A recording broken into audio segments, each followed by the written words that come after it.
શ્રી વલ્લભા ગિરિરાજ શ્યામ સુંદર શ્રી અમને શ્રી ગુસાઈજી પરમ ગોકુલ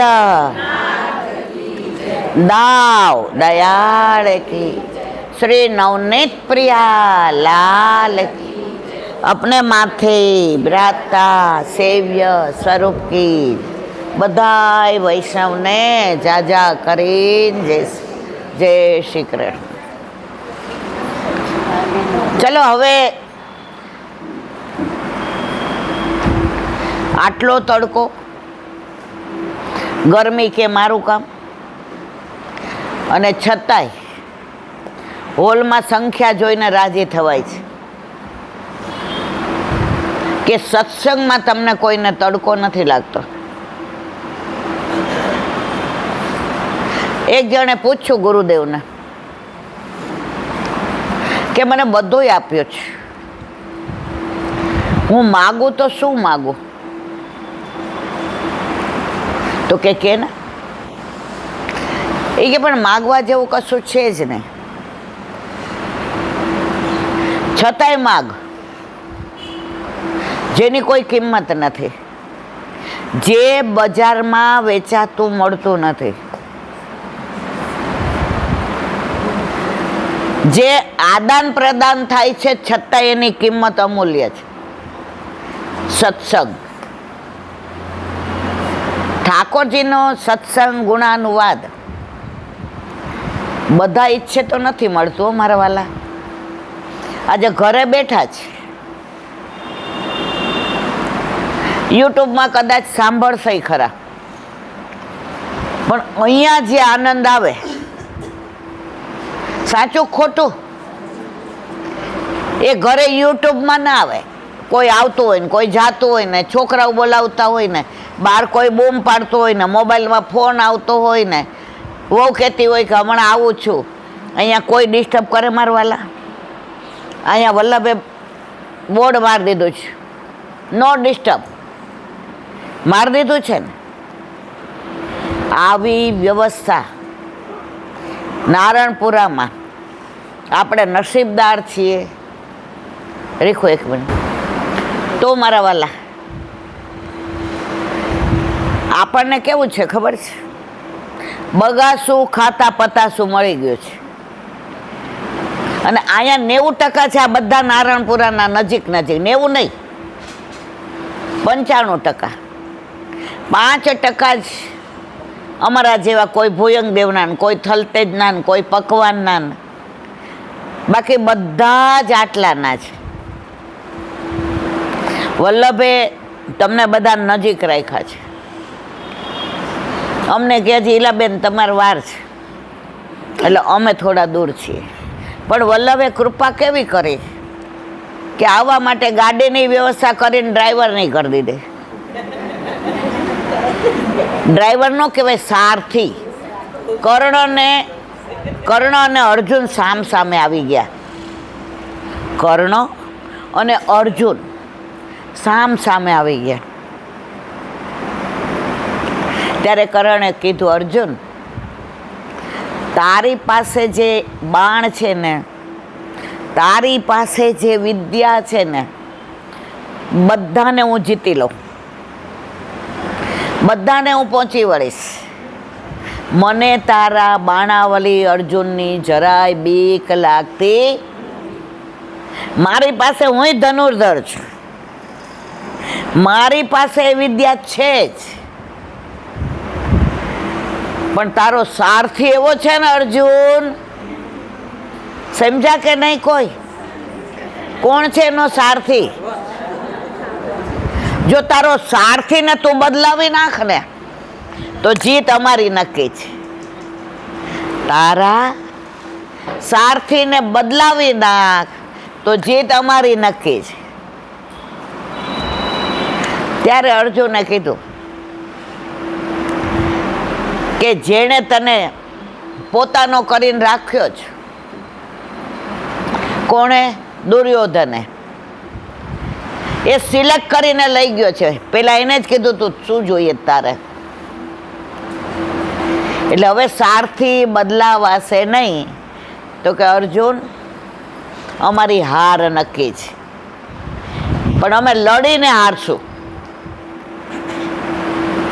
અને હું બધાને એક સંદેશો આપું છું કે જે ખોટું કરતા હોય ને એનું અન્ન ના ખાતા અને એનો પક્ષ ના લેતા. કોણ ખોટું કરતું હતું? દુર્યોધન. એનું અન્ન ખાતો હતો. અન્ન ખાય એનું પક્ષ લેવો પડે ને. આપણે કોઈના ઘરે જમવા ગયા હોઈએ અને બાજુવાળા કાંઈક ઝઘડવા આવે તો જેના ઘરે જમતા હોય એનો પક્ષ લે કે સામેવાળાનો? લૌકિકમાંય આવું છે. તો આપણા બધાનો સારથી કોણ છે? તો અર્જુનને જે જીતાડવા વાળો છે એ આપણી જિંદગી નહીં જીતાડી દે. જીતાડી દીધી છે, વલ્લભ આપી દીધો છે. તારે લડવાની જરૂર નથી. કોને કેમ કહેવું અને કેમ કરવું એ વલ્લભ બધું ધ્યાન રાખે છે. જેની ચિંતા વલ્લભ કરે ને મારા વાલા, એની ચિંતા વૈષ્ણવે કરવાની જરૂર નથી. અને છતાંય કરીએ છીએ તો બળીએ છીએ ચિંતામાં. કારણ ચિંતા ચિત્તા સમાન છે. બોલવામાં કેવું સરસ લાગે છે, પણ છતાંય કરીએ છીએ. અમે લૌકિકમાં ઉદયપુર ગયા હતા 3 દિવસ, બરાબર. હવે અમે 20 જણા હતા. એમાં સૌથી મોટા કાકાય ગણો ને મામાય ગણો ને બધું. અમેરિકાથી મહેમાન આવ્યા હતા, એટલે મોટા હોય એના ઘરે જ આવે ને. હવે સવાર પડે ને એટલે હું આમનું લોહી પીવું. શ્રીનાથજી જવાશે કે નહીં? શ્રીનાથજી જવાશે કે નહીં? હમણાં બીજા દિવસે મને એક વાક્ય કીધું, શ્રીજી બાવાએ ઉદયપુર સુધી એટલે બોલાવ્યા છે કે એ આપણને શ્રીનાથજી બોલાવવા માગે છે. બાનું ભલે ગમે એ હોય, વડુને વગો તો એ રીસનાવલા, કहीं कहीं मिसे वालो मुझने बोल. અમારે આ લોકો 1 તારીખે ફરવા જવાના, ક્યાંય જવાનું નક્કી નહોતું. અમે ગયા મહિને જ નાથદ્વારા જઈ આવ્યા હતા. પણ ત્યાં 56 ભોગ, લાલનનો પ્રાગટ્ય ઉત્સવ, તિલકાયત, આટલા બધા બાળકો, નવનીત પ્રિયાજીની ઓલી પાલખી ને તમે જુઓ તો જે આહા શ્રીનાથજીમાં માહોલ હતું. તો શ્રીજી બાબા કે તું મારી વાલી છો, તને બોલાવ્યા વિના રહું? તો બાનું શું કાઢ્યું? ઉદયપુરનું. ગયા કોના ભેગા? સગા ભેગા. પણ બોલાવ્યા કોને? વાલાએ. કારણ કે સગા તો આ જન્મ પૂરતા. હમણાં લીલામાં જઈએ, સંબંધ પૂરા. પણ આનો સંબંધ પૂરો થાય મારા વાલા? કરોડો જન્મ પહેલાં પણ વલ્લભના હતા, અત્યારે પણ વલ્લભના છીએ, અને કરોડો જન્મ પછી પણ કોના હશું? વલ્લભના હોવાનું ગૌરવ છે. જો પે શ્રી વલ્લભ પ્રગટ ના હોતે, વસુધા રહેતી સુની નાતર વસુધા રહેતી સુની. દયારામભાઈના દરેક ચંદ્રાવલા હોય કે કોઈ પણ વસ્તુ હોય, એને વલ્લભ સિવાય બીજી કોઈ વાત નથી કરી. તમે વલ્લભને ઓળખી જાઓ ને પછી વનમાળી એના મેળાએ ઓળખાઈ જશે. લગ્ન કરીએ ને તો ઘરવાળાને જ વધુ ઓળખતા હોઈએ, મળતા હોય એને, ફરતા હોય એની યારે. પણ સાસરે જઈએ પછી બધાય આપણા લાગવા માંડે. કેમ? ઘરવાળા આપણો લાગે છે. તો આજે મારા વાલા કઈ એકાદશી? આજે પાપ મોચીની એકાદશી. પુષ્ટિ માર્ગમાં પાપ, દોષ, અપરાધ આ બધા ક્યારે નિવૃત્ત થાય? તો વલ્લભે સ્પષ્ટ આજ્ઞા કરી છે કે તું સંસારમાં રહેશ એટલે તું થોડું ઘણું તો ખોટું બોલીશ જ. બોલીએ છીએ ને? સાચું બોલજો. હું તો બોલું છું. તમે બધા બોલો છો? આમ આમ કરો જ ન ખબર પડે. તમે બધા બોલો છો? સમય પ્રમાણે જીવવું પડે છે. ઓફિસમાં હતા અને મોડું થાય ને વિજ્યુઅલન્સ આવ્યો એટલે શું કહીએ ખબર છે? પેટમાં દુખતું તો દવા લેવા ગઈ. હાવ ખોટાડ્યો, અંદર કાંઈ સાચું ન હોય. પરંતુ ઘણીવાર ખોટું બોલવું પડતું હોય તો એ આપણે અપરાધ કર્યો. ઘણીવાર ક્યાંક પ્રપંચ થઈ જાય તો આ બધું નિવૃત્ત ક્યારે થાય? તમારા ઘરે તમારા માથે તમારા ઠાકોરજી બિરાજતા હોય અને રોજ સેવામાં હાથ પવિત્ર કરતા હો તો તમારા દોષ નિવૃત્ત થતા વાર લાગતી. આ દિવસે આ વલ્લભે સમજાવ્યું કે તું પાપની ચિંતા કરવા, પછી કોઈને મારી ન નખાયો. આપણે પાછા અર્થના અનર્થ કરી દઈએ.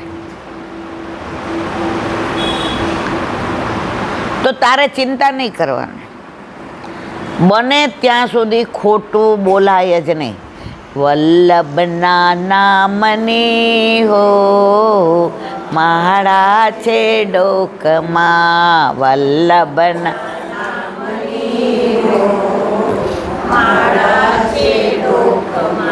ખોટું બોલાય નહીં, સત્ય ત્યજાય નહીં.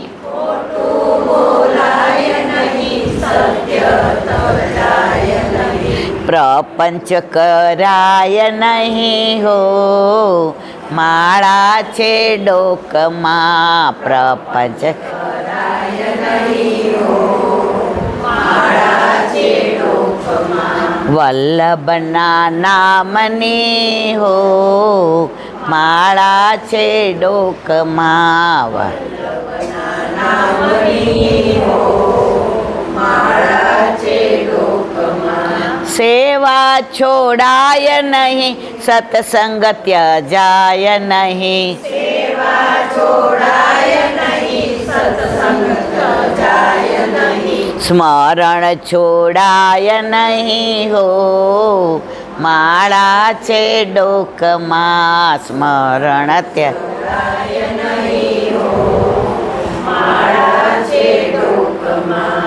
વલ્લભના નામની હો માળા છે ડોકમાં. વલ્લભના નામની હો માળા છે ડોકમાં. ઘણું લાંબુ છે, બહુ સરસ. કંઠી પહેરી હશે ને તો ખોટું બોલાઈ જશે ને તો અફસોસ થશે. બોલાઈ જાય છે ઘણીવાર, પરંતુ બને ત્યાં સુધી તો આજે આપણે જે પણ દોષ કર્યા, અપરાધ કર્યા એ કાલે નિવૃત્ત થઈ જાય છે. જે અહીંયા વચનામૃત કરતા હતા તો એક જણે પ્રશ્ન કર્યો હતો